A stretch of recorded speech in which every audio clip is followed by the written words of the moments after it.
각 가정에서 그리고 편하신 장소에서 지켜보고 계신 많은 전문가, 교수님, 그리고 많은 여러분들, 안녕하세요. 저는 시각장애 청년이 생각하는 코로나 이후 달라지는 비대면 시대의 발표를 맡은 임동준입니다. 만나뵙게 돼서 반갑습니다.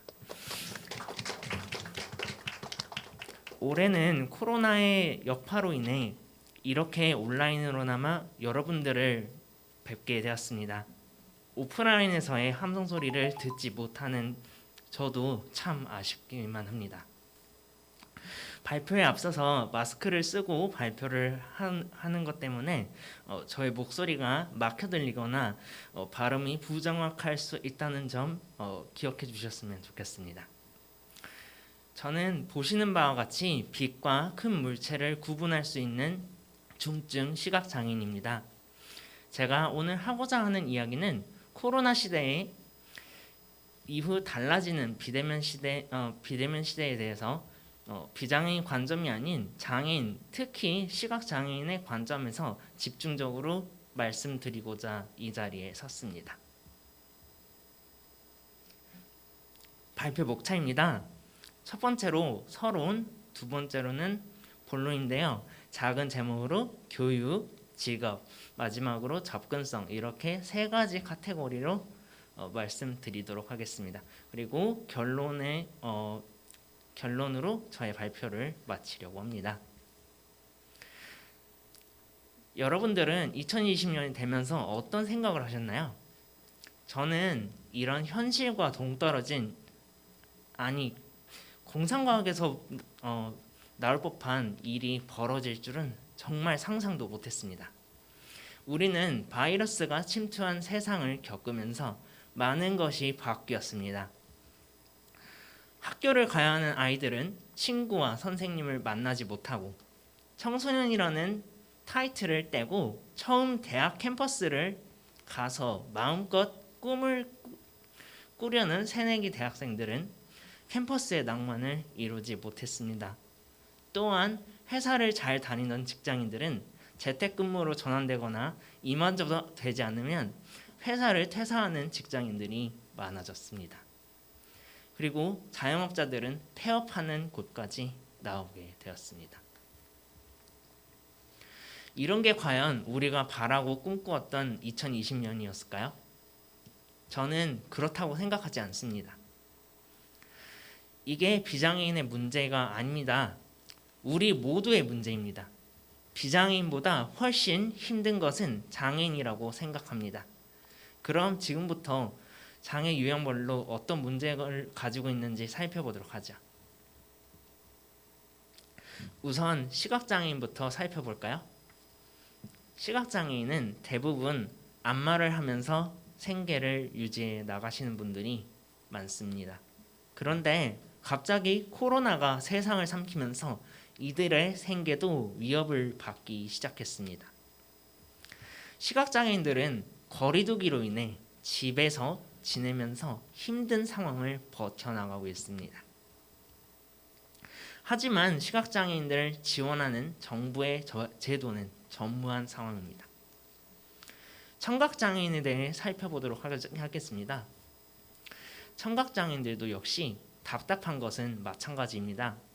마스크를 써야 하는 상황에서는 그들은 장벽이 되고 맙니다. 보통 입모양을 보고 이야기하는 구화와 수어를 사용하고 있는데요. 마스크를 쓴 상황에서는 제대로 알아보지 못하기 때문입니다. 그래서 미국에서는 투명 마스크라는 것을 개발을 해서 청각장애인분들에게 보급을 했고 호평을 받았다고 들었습니다. 우리나라에서도 대전시각 관련 사업을 추진하고는 있지만 이마저도 지금은 많이 부족한 상황에 속해 있습니다. 마지막으로 지체장애인의 경우를 살펴보죠. 지체장애인은 앞서 두 유형과 마찬가지로 코로나가 확진될 경우나 자가격리를 해야 되는 경우, 감염병 매뉴얼이 제작되어 있지 않아서 이동이 원활하게 이루어지지 않거나 혼자 생활을 해야 하는 상황에 놓여 있습니다. 그럼 본론으로 넘어가서 제가 생각하는 부분들을 하나씩 말씀드리도록 하겠습니다. 교육은 아이들에게 가장 중요한 것을 가르쳐 줍니다. 교육은 아이들에게 작은 사회를 경험하게 해주는 동시에 지식의 폭을 넓히는 과정 중 하나입니다. 하지만 코로나로 인해 비대면 수업을 바뀌면서 모든 것은 멈추게 되었습니다. 이것은 과연 누구의 문제일까요? 아이들의 문제만은 아닐 것입니다. 저희 청년층과 평생 교육을 받는 분들도 온라인 비대면 시대가 되면서 접근성은 더욱더 중요하게 되었습니다. 그럼 생각을 한번 해볼까요? 장애 청년들이 재학하고 있는 학교에서는 과연 교재 제작이 제대로 이루어지고 있을까요? 조별 활동은 제대로 운영이 되고 있을까요? 장애 학생 도우미들은 온라인 수업에서 제대로 운영이 되고 있을까요? 그럼 이에 대한 문제들은 어떻게 될지 살펴보자. 먼저 교재에 대한 문제입니다.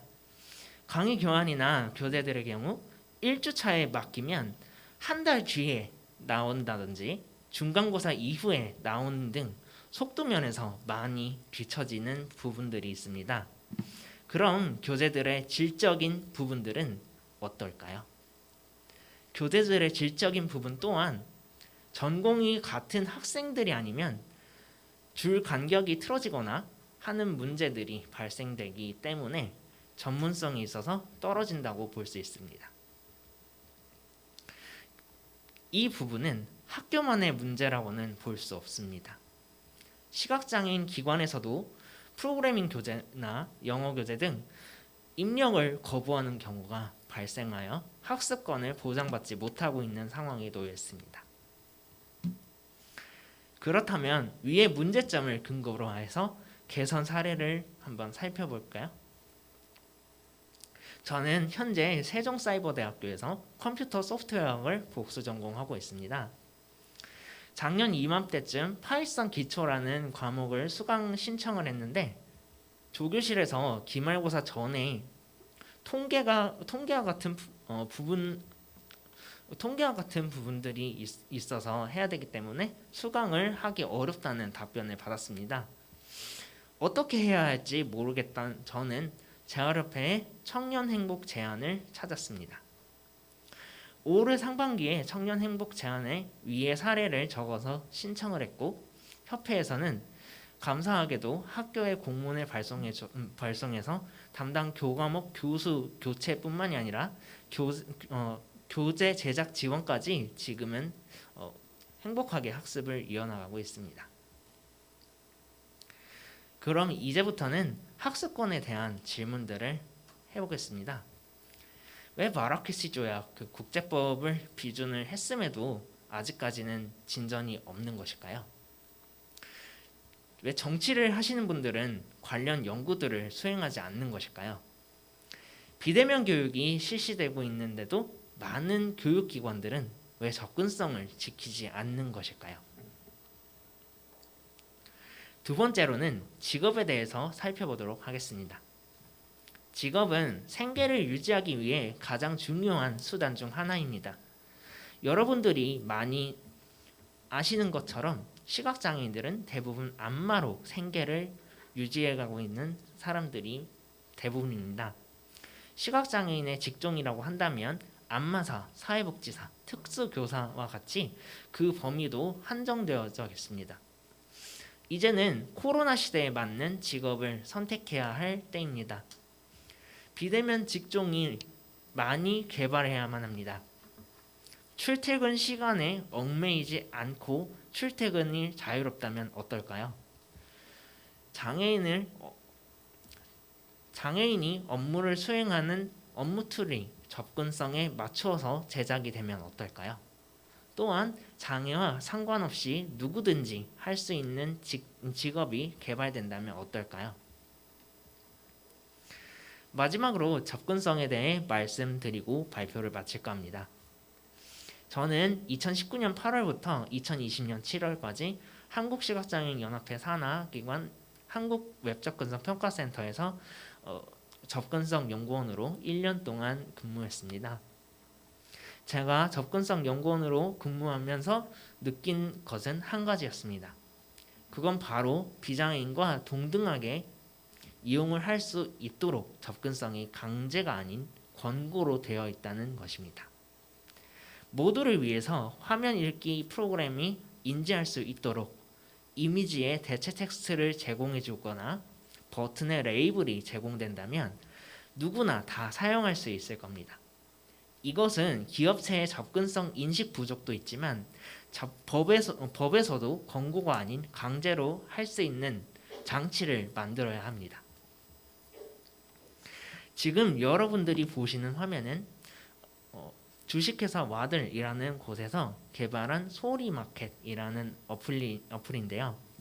이 소리마켓 어플은 상품 정보 이미지 내에 텍스트를 추출을 해서 OCR 기술을 이용을 해서 변환한 후에 상품 정보를 시각장애인 스스로 알 수 있도록 설계되었습니다. 뿐만 아니라 카드 결제 정보 입력 등을 타인의 도움을 받지 않고 스스로 할 수 있어서 물건을 혼자 구매할 수 있다는 것이 장점입니다. 이런 소리마켓이라는 시각장애인 전용 어플이 있는 것도 감사하지만 저의 생각은 좀 다릅니다. 쿠팡이나 11번가와 같은 어플을 시각장애인들도 사용할 수 있게끔 해준다면 장애인과 비장애인이 함께 사용할 수 있도록 접근성을 개선해준다면 지금 벌어진 격차는 내가 가진 장애가 중증이 아닌 경증이 되지 않을까 생각합니다. 이제는 사람을 직접 만나서 하는 대면이 아닌 비대면이 화두가 되었습니다. 코로나로 인해 비대면은 선택이 아닌 필수가 되었습니다. 이런 제로 컨택트 시대에서도 비장애인처럼 마음껏 음식을 주문하고 교육을 받고 물건을 사고 직업을 영위했으면 좋겠습니다. 그러기 위해서는 정부에 끊임없이 건의해서 생각을 전달해야 합니다. 장애인 차별 금지 추진연대, 국가인권위원회 등 이용하는 방법도 있지만 개인적으로 문제가 있다면 청년 행복 제한을 이용하는 것은 어떨까요? 해결이 가능한 부분이라면 언제든 재활협회가 여러분들의 고민의 짐을 조금이나마 덜어줄 것이라 생각합니다. 지금까지 발표를 경청해 주셔서 감사합니다. 고맙습니다.